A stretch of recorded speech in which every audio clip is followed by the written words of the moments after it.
جو نسبت مصطفیٰ کو، تعلق مصطفیٰ کو چھوڑ دیتا ہے تو اس کی توحید قابل قبول ہے ہی نہیں۔ ایک مرتبہ سرکار علیہ الصلوۃ والسلام صحابہ کے درمیان جلوہ افروز تھے، تو ایک شخص آیا اور اس نے مجلس پر ایک نگاہ ڈالی، چلا گیا وہاں سے۔ تو سرکار علیہ الصلوۃ والسلام نے فرمایا کون ہے جو جا کر اس کو قتل کرے؟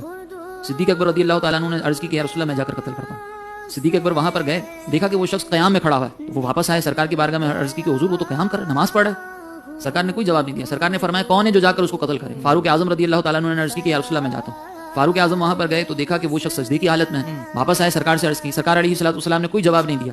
سرکار نے فرمایا کون ہے جو جا کر اس کو قتل کرے؟ مولا کائنات کھڑے ہوئے، کہا کہ یا رسول اللہ میں جا کر قتل کرتا ہوں۔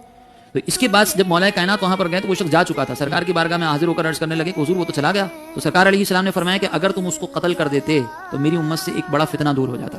اب وہ نماز بھی پڑھ رہا ہے، نماز کے اندر توحید کا اقرار بھی کر رہا ہے۔ وجہ کیا ہے کہ وہ سرکار علیہ الصلوۃ والسلام نے اس کو قتل کا حکم فرمایا؟ تو شارحین نے لکھا کہ جب وہ مجلس سے مصطفیٰ کو اس نے دیکھا نا تو اس نے حقارت کے ساتھ دیکھا کہ اس مجلس میں بیٹھنے سے بہتر یہ نہیں کہ میں نماز پڑھ لوں۔ اللہ اکبر۔ تو اس نے نماز ہی پڑھ رہا ہے، جا کے توحید کا اقرار ہی کر رہا ہے، لیکن تعظیم مصطفیٰ کے بغیر کر رہا ہے، تو اس کی یہ تعظیم مصطفیٰ کو چھوڑ کر اقرار کی جانے والی توحید کا کوئی معیار نہیں ہے۔ سرکار نے فرمایا یہ فتنہ پرور آدمی ہے۔ اور سرکار علیہ السلام نے پھر فرمایا کہ آخری دور کے اندر اس کی نسل میں سے کچھ لوگ ایسے نکلیں گے جو نمازیں بہت پڑھیں گے، ان کی عبادتوں کو دیکھو گے تو تم ان کی عبادتوں پہ رشک کرو گے اور اپنی عبادتوں کو حقیر سمجھو گے، بڑی زبردست قراتیں کر رہے ہوں گے، قرآن کے اندر توحید کے چیپٹر بھی پڑھ رہے ہوں گے، لیکن سرکار نے فرمایا کہ قرآن ان کی حلق سے نیچے نہیں اترے گا اور وہ دین سے ایسے نکل جائیں گے جیسے تیر کمان سے نکل جاتے ہیں۔